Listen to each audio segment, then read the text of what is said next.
sinakubaza impamvu ituma ubikora kuko nzi neza ko biba bikwiriye nubwo rimwe na rimwe bitanyorohera ariko nzi yuko ari byo byiza kuri njye. Yes, twongeye kubashimira abakurikiye iriba ry'abera nk'uko bisanzwe. Turizera ko meze neza kandi abatameze neza muraza kumera neza. Ibintu byose ni gake iyo Imana ibirimo. Ndizera ko wakoze sabone, niba utarasubscribinga gerageza nawe uyikore uyu munsi. Ndi kumwe na boss mukuru icyamamare nibishaka Tabujene. Iyo urenze ngo ikiraro uzi Kigali ngo bahita bavuga Theogene. Ako kantu ushizemo k'icyamamare ntabwo ari sawa. Ndi icyamamare. Icyamamare n'uwangize icyamamare ngomba kuba. Njye ndi umukozi w'icyamamare. Ubwo buri iki muri rusange? Umukozi w'Imana. Icyamamare. Hase buri Imana twita icyamamare gusa. Iri zina ryaraboostinze ku rundi rwego. Nibyo? Wow. Umeze neza ariko? Uruzuye? Inshallah. Wow. Uyu munsi rero kuba Kristo ni umunsi wa gatanu mutagatifu. Umunsi wa gatanu mutagatifu. Ari ikiriyo cya Yesu. Ubundi ababaye. Ntabwo uyu munsi banza aribwo Yesu baba bari mu mubambi. Cyangwa bakamumanura epfiri. Bari bumushyingure mu kagoroba. Oya. Bamubambye ejo. Bari bamubambye ejo kuwa kane mutagatifu. Uyu munsi ni ukumushyingura. Eze biriya bisumari ubwo babitikuyemo ku itariki zingahe? Ku itariki z'ejo kuwa kane mutagatifu nibwo bamubambye. Kuwa gatanu ihangane nawe nyine yaraje mu barakare. Abajyama n'abaribwe niba bica. Ariko ubona ukuntu ikiremwa muntu ari ikigome. Abarakare mwana. Niko ujye ubona ukuntu ikiremwa muntu cyarakaye. Nyatari nta mikino. Hanyuma bene wabo nibihangane. Bihagarareho nk'amaji nyine babapoweshe tu. Ni hatari. Yanjye nkunda kuganira n'abantu nkababwira mujya mubona ukuntu ikiremwa muntu nta mikino cyagifite. Man, ikiremwa muntu hanze nta mikino cyagifite. Nta banga. Mumeze neza ariko? Nari wasi. Tunashukuru Mungu. Yego. Inshallah. Mungu mwenye Mungu. Uheruka TikTok? Kuri TikTok rero. Ariko ejo bundi nari ndiho. Bajyeho kwanza bana joining. Nibishaka. Nibishaka Theogene. Ni TikTok honyine. Na ukoresha izindi mbuga? Oya. Ni YouTube channel iriba ry'abera TV. Yego. Imana yacu TV. Yego. Wow. Na TikTok. Rero mbonereho no kukubaza Theogene. Theogene w'uyu munsi atandukanye na Theogene wahashize. Dusamarizinze mu mwanya muto kabisa. Just Theogene rero waka kanya. Ari papa, ari mama. Yego. Ari kocha. Yego. Mbese ni inkubiswe yimenye ibyayo. Nese ko yita inkubiswe kandi uri umukozi w'Imana. Ntabwo gukorera Imana bigukuraho gukubitwa mwana. Misi ntabwo igutinya ngo nukuri umukozi w'Imana. Nibyo? None se mu by'ukuri wa muga. Misi iragusokoza mwana. Ariko byibuze Theogene wahashize atandukanye n'uyu munsi. Bo uko biri kose Imana iruta Yesu. Kabisa. Imana iruta Yesu. Akunda gukunda iyo uri muransubiza. Oya nibyo. Uko biri kose Imana iruta Yesu. Yego. Yes. Mbese ibitari bifite ishusho. Yego. Byibura arimo arabiha agasura.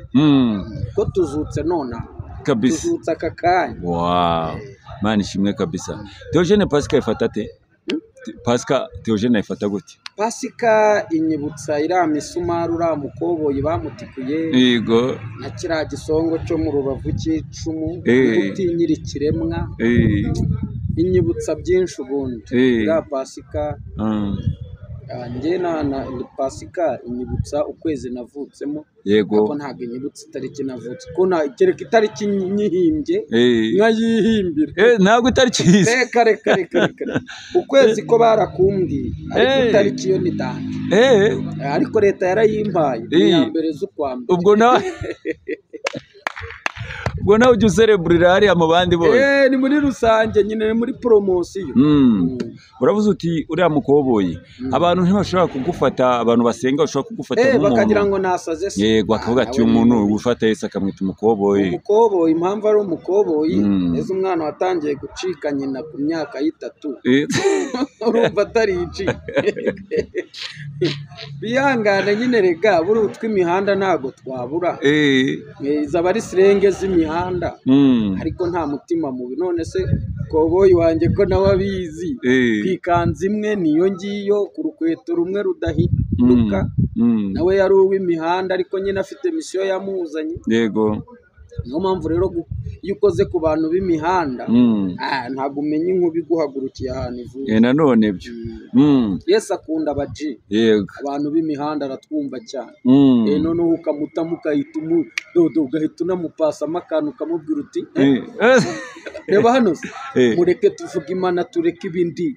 Genda vuga Imana nkashira intimba, nayivuga neza nkanezerwa. Yankuye mu buzima bw'ubuhanga nzana mu bantu. Nari nkubiswe imeze nabi cyane. Uburusa byaranshanze, nta sura nageraga, ubuzima bwari imberenge. Ariko uyu munsi ndashima Allah, ndashima Yesu. Amen. Niki wazumbwira? Na kimwe pa. Yadukuye ku mihanda dushira mu bantu. Uyu munsi ntitukinyagirirwa ku mihanda. Ibiraro niyo yari amageto yacu mani. None uyu munsi turashima Allah wa subhani wa ta'ala. Undi niwe murokore uzi ubwenge kabisa. Undi ntibazakubeshya. Wari uzi ko hari akantu ucokoza wamuvuga neza agahita akanda akanyenyeri kajya kubona ukabona ka World Limit ngo oya da. Ibi nkubwira ukavuga uti akakubwira ati umuvuze neza, nubwo wenda abantu batabyumva nkuko njyewe mbyumva. Yego. Ariko umuvuze neza. Yego. Theogene rero, mbere yuko tujya mu bibazo muri rusange by'umwuka cyangwa se byo gusenga cyangwa se bisanzwe, ndashaka kwanza nkakubaza ku tubazo dukeyaho imbere. Ndabanza nkaze ku muntu bita Pastor Mutesi.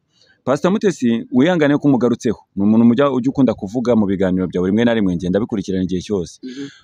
Pastor Mutesi mperutse kubona arimo aragurisha channel ngo miliyoni 10.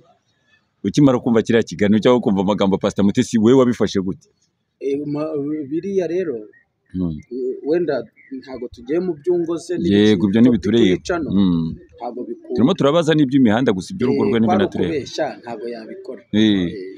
Ahubwo nyine wajise umuntu ugurisha miliyoni 10 za channel zifite 50,000 mu Rwanda. Miliyoni channel iri muri iki gihugu agura miliyoni 10 mushize mu gaciro ni yandi. None ntago mbizi njye n'amacano buriya cyane. Umuntu wavuga miliyoni 10 nka mwumva ni nka Sabe na Rocky na Scovi. Wenda niyambonye da. Kwa ko zo zirarebwa cyane. None buriya mu by'ukuri wenda Theogene, impamvu nanabikubashije, hari abantu babakurikirana mu biganiro byanyu. Ariko sinanashaka kumugaruka. Uya ntabwo ari ngombwa. Nge nanjye nakubashije ibintu by'imihanda cyane, ntabwo nigeze nkubaza iby'urugo rwo rwa Ferdinand n'abandi. Uriya mumeri buriya hariya kwari kugira ngo adutemo sirenge, anayobye uburari, atwereke ko avuye imihanda, ariko ntago byako. Yego, none ntabwo bishobora kuba bituma nk'abantu babakurikirana cyangwa babareba umunsi ku munsi bashobora kuba babona harimo uburyarya cyangwa iki bikaba byatuma batakongera kubareba. Biriya rero ubundi kuri YouTube tuhagira abantu babiri. Yego. Tuhagira umufana. Yego. Tuhagira n'umukunzi. Yego. Umukunzi niyo winyariye muragumana mani. Niyo wamubeshye. Ariko umufana nyine avuga ati uyu munsi wambihirije mani reka nje muri AP. Niyo mpamvu rero ubundi hari abantu badukunda, twavuga byiza twavuga bibi, bo banezezwa no kutubona. Yego. Ese Theogene, ko ibintu byinshi mubikora mu izina ry'Imana rya Yesu ryande, umva nje nakurikirana ikiganiro cyose cya Pastor Mutesi, no mpamvu narabikubashijeho. Izina rya Yesu, izina rya Yesu, izina ry'Imana, warangiza ukabeshya abantu. Ese ntago tuba dufrapa Imana? Bo abantu bundi umuntu wese afite ukuntu atunze Yesu yego sibyo yego ubundi hari Yesu uvuga wishuye inzu hari uburyo umuvuga iyo wishuye inzu hari uburyo umuvuga iyo wariye hari uburyo umuvuga uri muzima hari n'uburyo umuvuga uri mu ntambara sibyo nk'ubureka ngo esambu yego urabona ningiriye gutyo sibyo uze kundebera ndakureba cyane yego wambonye se ndimo ndakurubona do uyu mwami ni rugira ni rubasha ajya asubizwa inyuma n'imivuduko y'abantu kandi ntatera bwoba wamuzanira akora icyo ashaka mu gihe cye ya ninde wagusubiza inyuma mwami wanjye wamukulaye nta n'umwe ninde wakuzana icyo cyere Yesu yabarinde nta rukiko na rumwe muri iyi si ushobora kwakira ikirego cy'umwami uwurega ni uregera niyo mpamvu guca bugufi bituma umuntu Imana yose imurengera iminsi ni kwataka ntugahangane nayo wowe ntugasubizwe inyuma n'abaguca intege songa mbere bro none ugahita uyihindukiza imbere ukisonga mbere utapata uzima acha kurudi nyuma ndugu yangu wenye kusema watachoka acha bali neno pale Mungu wangu nimetaka mimi nisamehe kwa mwenye zambi ubwo se ubwo muvuze muri kote yanjye bitewe n'impamvu zanjye naba mvuze ururimi numva neza naba mvuga ururimi ntumva neza ariko abarwumva ibyo nashatse kuvuga wababyumva neza niyo nagira gutya gusa wababyumva ahita asobanukirwa icyo nshatse kuvuga kavuga ati ibi bintu nibishaka ikintu kibimuteye nabibonye arashaka kunsetsa nk'uwiteka kubera ko inzu itishyuye yego arashaka kunsetsa kubera ko mu ikofi nta kintu kirimo noneho do uzi ikintu ihita ikora ihita ifata umuntu mu bantu 11,000 bankurikiye urumva igahita ikuramo umuntu ikamusetsa ibyo nkoze byamusetsa ni Imana ibigize gute Imana ibisetsa kamubwira iti iyi nimero yawe iba muri mobile money avuga ati hari akantu wakoze k'akajeste karansetsa ne nabuze ikintu kituma umutima wanjye ubohoka ariko nkuguriye amata none se ugira ngo abacantege ubundi umuntu wese ukurwanya ntabwo ari wowe wabarwanya ahubwo abahanganye n'umugisha wawe Mana ndabyumva wabahanganye n'ikintu Imana ishaka kugukora ariko umugisha ni nk'urupfu umugisha ni nk'amazi no munsi y'urugi unyuramo kabisa hose no mu muyaga ngurasa no mpamvu rero iyo uvuze Yesu biterwa ahubwo na kote ushaka kumuvugamo n'igitumye umuvuga Yesu wishuye inzu atandukanye n'uwo bagiye kunsohora mu nzu urumva wabavuga kimwe oya ntago tujye twerura rero yego noneho Theogene aracyari umuprofete Theogene aracyari profete nk'uko byahoze yo uzi se do urabona aka gafone ndakabona ni ukuvuga ngo ikintu umuhanuzi ubundi reka mbereke umuhanuzi yego ubu tuvugana dusipoze ko simukadi y'ubuhanuzi ntayirimo sibyo iyo rero simukadi y'ubuhanuzi ntayirimo njye nkora ibyanjye bya kimuntu bidafite aho bihuriye n'iki na Yesu yego noneho iyo Yesu rero ashaka kunkoresha wasubizamo ka gasumukadi agahita aguriraho mega akavuga ati noneho akavuga ati nkubone ugenda ubabwire ubu tuvugana aka kanya ndi kuvuga nka Theogene yego uri mu mubiri wambaye amagufa wambaye inzara wambaye piriyave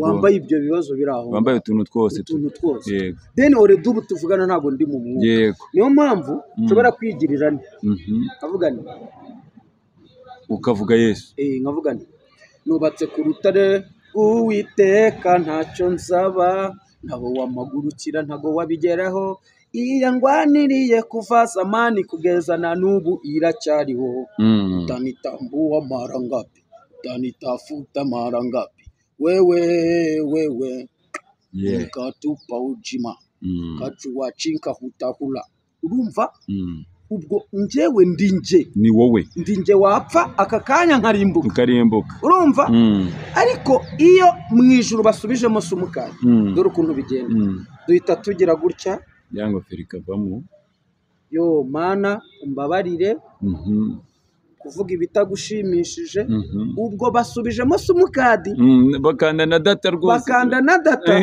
noneho wireless isi gufata iminara barayihinduye niho rero ujya kubona ukuntu umuntu araje avuga ati je tata bya bindi nyine ubu gutyo urabona ko ntago nabishobora kubera ko nta yego aha none nge nekereza ko ubwo ari bwo none nanjye kukubaza ku buhanuzi bwa nyabwo uti kuvuga indimi bisanzwe indimi ubundi ziterwa n'iki bitangira gute kugira ngo izo ndimi zikorwe buriya n'ubundi ndagaruka kuri ra simukadi yego simukadi mu ijuru bakoresha ntabwo ariyo mu isi bakoresha hano mu isi dufite MTN Rwanda yego se sibyo yego mu ijuru tukagira MTN ijuru se naho niyo mpamvu iyo hari ikigiye kukubaho hano mu ijuru baba bagukurikirana ku minara yabo urumva niyo mpamvu ujya kumva ukabona Imana irakubwira iti mwana wanjye ndakurengeye nkuyeho urupfu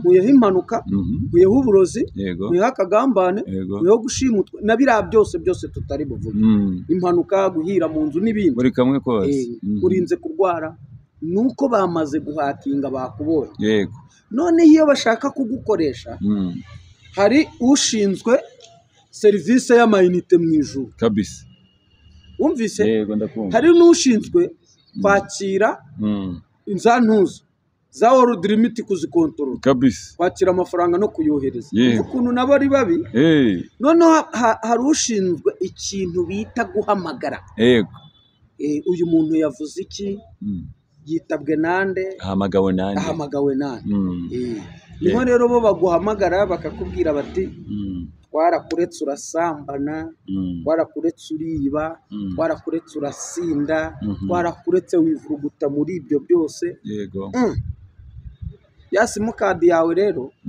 bahita bayifata bakagukura ku murongo urumva yego ako kantu urakumvise ndakumvise cyane iyo bagukuye ku murongo bakubitamo akadege iyo bakubise bagushiriyemo akadege nta muntu n'uyu n'umwe wakubona ibyo ntubizi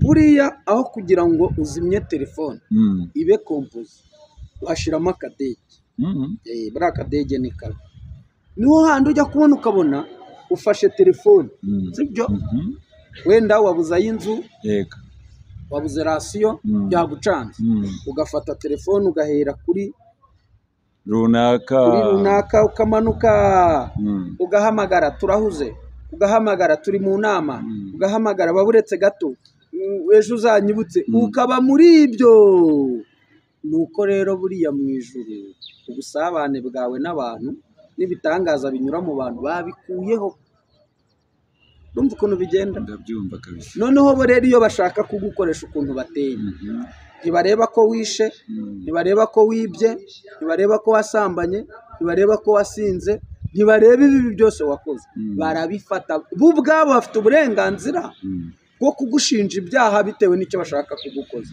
bafite no kubikubabarira utarabisabira imbabazi sibyo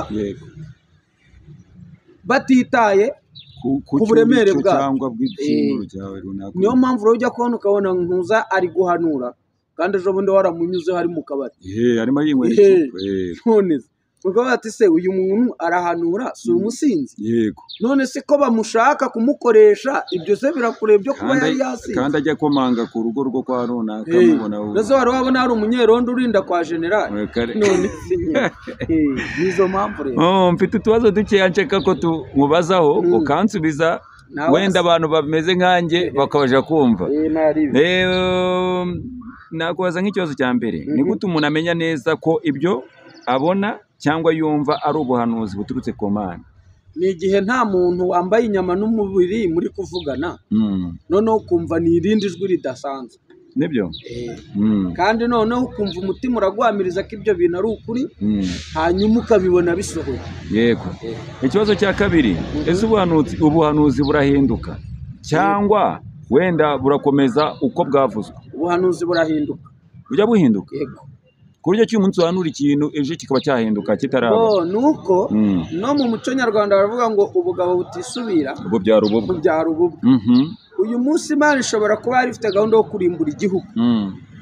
ariko batatu babiri cyangwa bane barira ikirengagiza miliyoni 13,800 z'abanyarwanda na 877 urumva ikumva abantu batatu nibyo igatesha agaciro ibyo byaha byose ikumva batatu igahita ituma umuhanuzi ugenda ubwira abanyarwanda ngo ndabababariye. Ikibazo cya gatatu ni iki cy'ingenzi nk'umukristo sibyo donc akwiye kwitaho muri iyi minsi y'imperuka?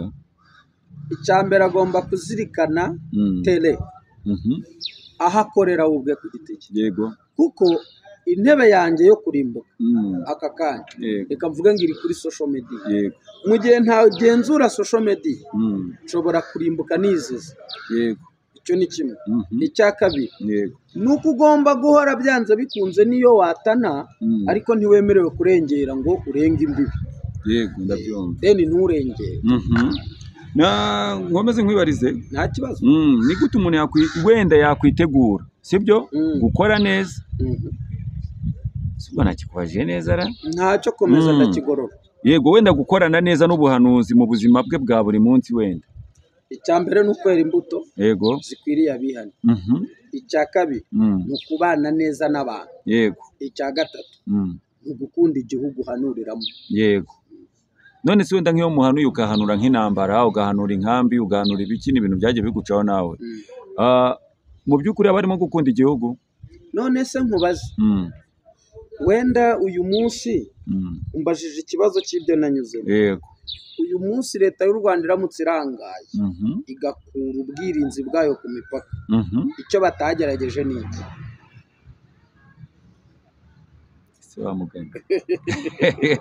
Ni iki batagerageje?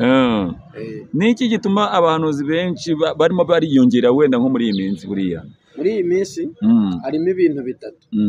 Bashobora kuba ari bw'Imana ikibahagurutse, icyo ni kimwe. Icya kabiri bashobora kuba ari inzara. Yego. Icya gatatu akaba ari impamvu z'uko bafunze insengero. Okay. Aha, none ni gute wakemeza yuko runaka ari umuhanuzi cyangwa se ari umubeshyi? Ngiye mubonesha amaso yanjye. Voilà, ni igihe ibyo yakubwiye bitasohoye.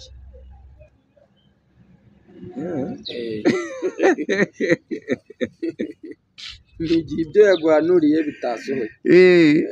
None nkawe nk'umuhanuzi mu by'ukuri sibyo, ni wenda ubona iki muri iki gihe turimo ari ryari? Si koko nk'uko babivuga isi irashaje cyangwa ni nshya muri rusange? Isi ni nzima ahubwo abayirimo barasaze. Isi yo ni naraga. Deni balance y'ibitekerezo, guhindagurika kw'imitekerereze ya muntu nibyo byerekana ko isi ishaje. Ariko isi ubwayo nature yego ni nzima. Wow. Monde. Voilà. Wenda se ni nk'ikihe kintu Imana wenda yabiteganyirije isi muri iyi minsi zaza? Mu kuboko kwayo harimo ibyiza n'ibibi, amakuba n'ibyago. Yego. Izarekura icyo ishaka. Ubundi Imana njye naje kumenya ko Imana bayibeshyera.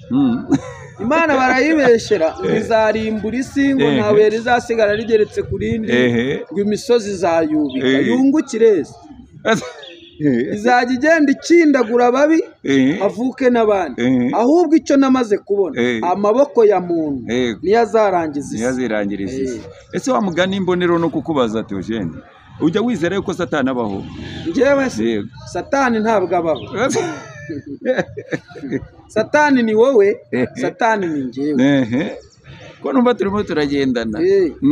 Ese Satani ni iki? Ubwo wakubaza definition ya Satani wayibona? Ntabwo njye nyizi. Ubundi Satani bababwira, Satani ni umunyafurika, Imana ni umuzungu. Si propaganda se? Ariko uko ari byo Satani ngo nta muntu nari numva yabonye Satani w'inzobe. Satani zo wabona bamushushanyije mu muzungu, aba ari igikara, ari uruntu rw'umukara ruteye nabi. Ni umunyafurika. Ariko Yesu wa mugani cyangwa nde bakamushushanya ari umuzungu. Niyo mpamvu uzarebe iyo bavuga ngo Caritas, yego, ni umushinga, ni turufu y'abanyaburayi, sibyo? Yego. Bakazana ngo compassion, yego, iyo ni ikarita ya tapandigo yo gutwara abantu y'Abongereza. Na Anglikani n'Abaporoso. Urumva? Hakaza Suwede, ibuye rya ADEPR. Urumva? Hakaza Methodiste Libre, s'Abakongomani se nibabizi. Eglise Adventiste du Septième Jour, s'Amerika y'Amajyaruguru sibyo hari utabizi, kereka umuswa utazi ibyo ari. Hakaza ngo abahamya ba Yehova. None se si Korea y'Amajyaruguru na Korea y'Amajyepfo n'igice kimwe cy'Abashinwa? Ubwo sibyo ngibyo ibyo rero. Niyo mpamvu Satani ni iki? Satani ni wowe, Satani ni njyewe. Niyo mpamvu Yesu we yaravuze ngo nuko mugira umwete wo kwezwa no kubana n'abantu bose mu mahoro, kuko utejejwe atazabona umwami. Okay, ni nk'ikihe kintu wabwira abantu bakunda kwizera abaprofete? Nuko umuntu wese rega ureba ibyo atareba akabona ibyo utabona, gatinyuka kuvuga ibyo wowe utavuga. Ni kubizera harimo notebye, harimo icyitonde. Urumva? Ubundi hari ibintu bitatu. Ndakumenyesha ko nta kintu n'iki na kimwe, urankurikiye? Ndakumva cyane 100%. Ndakumenyesha ko nta kintu n'iki na kimwe gishobora gusohora cyanyuze mu kanwa k'umuhanuzi utamukunze cyangwa se utamwizeye ko ibyo avuga ari ukuri. Sibyo? Ntabwo bikunda. Ubundi kugira ngo umuhanuzi yaguhanuriye busohore, uramwizera, ukanamukunda, ukanakunda n'ibyo akubwiye, hanyuma nawe ukikunda. Abikubwiye ari mu wuhe mwuka, wowe abikubwiye uri mu wuhe mwuka. Theogene, nk'umuhanuzi wizera Bibiliya? Njyewe mvuze ko ntayizera bangira umusazi. Mvuze ko nanayizera nabwo hari abo barabakwitiza. Njyewe ndayirobanura. Urayirobanura? Ureba ibiri ngombwa? Ndeba ibindi. Ko Bibiliya yose ntabwo indeba. Impamvu nari mbikubajije, hari abantu bajya bavuga ati ni ijambo ry'Imana, ni igitabo cyahumetswe n'Imana. Ubyizera kangahe ku ijana? Oya, Imana ntabwo ihumeka impapuro. Nta nubwo Imana ihumeka Bibiliya. Ubundi Bibiliya ni kimwe mu bitabo 661. Bibiliya rero kugira ngo yitwe Bibiliya ni igitabo cyatoranijwe mu bindi. Ibitabo by'abahanga byanditswe n'abahanga. Bakirobanuramo rero kuko aricyo cyasomwe cyane, bagiha amanota 100%. Urumva? Bibiliya rero ntabwo ari ijambo ry'Imana, ahubwo harimo amagambo avuga Imana, avuga ku Mana. Ariko Bibiliya ntabwo ari ijambo ry'Imana. Reka nsubiremo baze kuntuka neza. Bibiliya ntabwo ari ijambo ry'Imana. Urumva? Ahubwo Bibiliya irimo amagambo avuga Imana, story y'Imana. Bibiliya ni story, nta mateka. Ni habayeho. Habayeho umugabo witwa Yobu, habayeho Simuruna, umusozi witwa nibi n'amabuye yitwa Yasipi. Ni habayeho. Habayeho ba Mose. Rero ni story, nta mateka. Utubazo dutanu twanyuma tukisoreza ikiganiro. Nge nabonye urimo ndamunda kwaza ukansubiza. Ni gute nk'umuntu yakira isezerano ry'Imana wenda kandi akagira ukwihangana agategereza rya sezerano nyine rikazaba ryagerwaho? Ntabwo bikunda. Uburere buruta ubuvuke. Umunyamakenga ararama, ariko ikintu cyose kitagira amakenga kirakenyuka. Ntabwo kwakira isezerano hari ibintu bibiri. Wavutse Imana iguteganyaho iki? Icyo ni kimwe. Ntabwo rero kizahinduka. Ubundi isezerano ntabwo warihawe ugeze ku isi, waje uzanye naryo. Sibyo?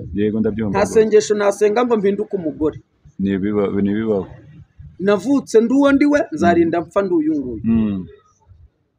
Ahubwo kuzirikana isi uriho iteye ite, n'isi y'abagome, n'isi y'akagambane, n'isi y'inzangano, n'isi y'inzara, n'isi y'intambara. Ahubwo wowe kuyibaho kwawe bizakuzanira isezerano.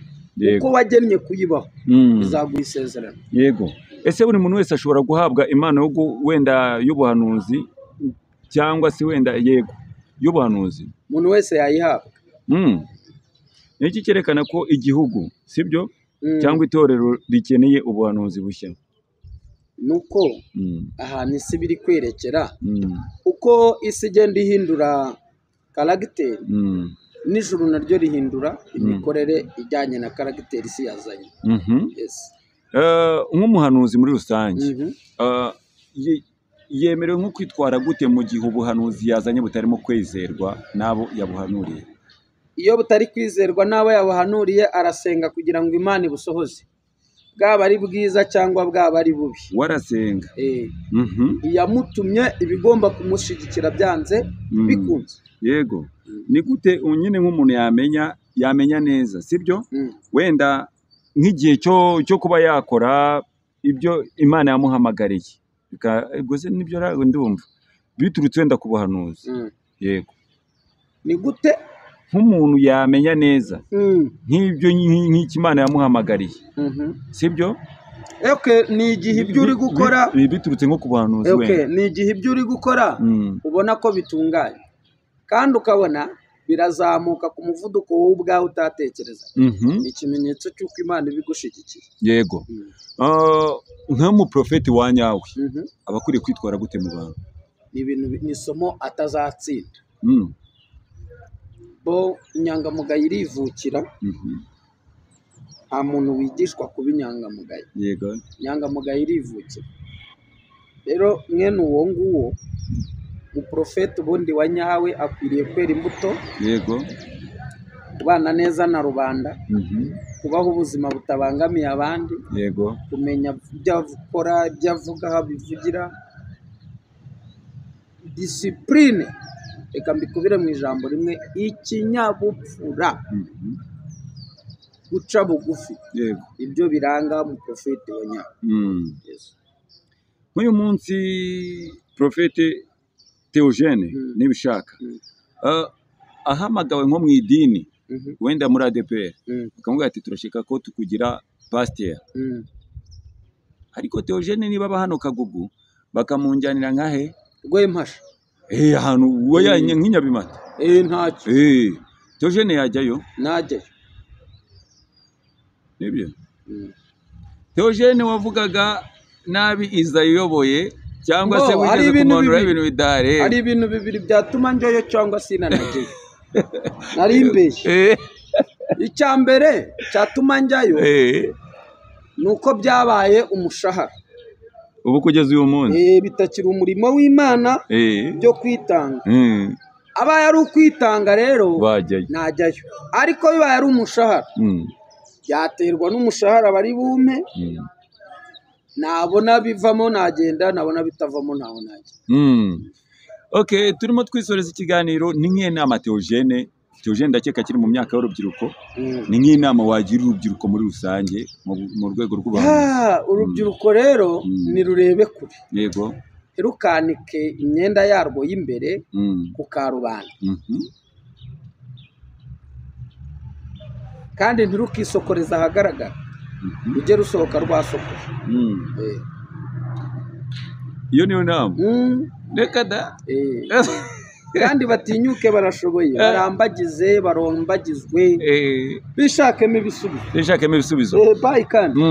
Murakoze nibishaka Theogene, wenda nawe utaha. Ariko numvaga ndushye mu mutwe. Bye. Turabakunda abantu bo kwiriba rya Bera TV. Ciao.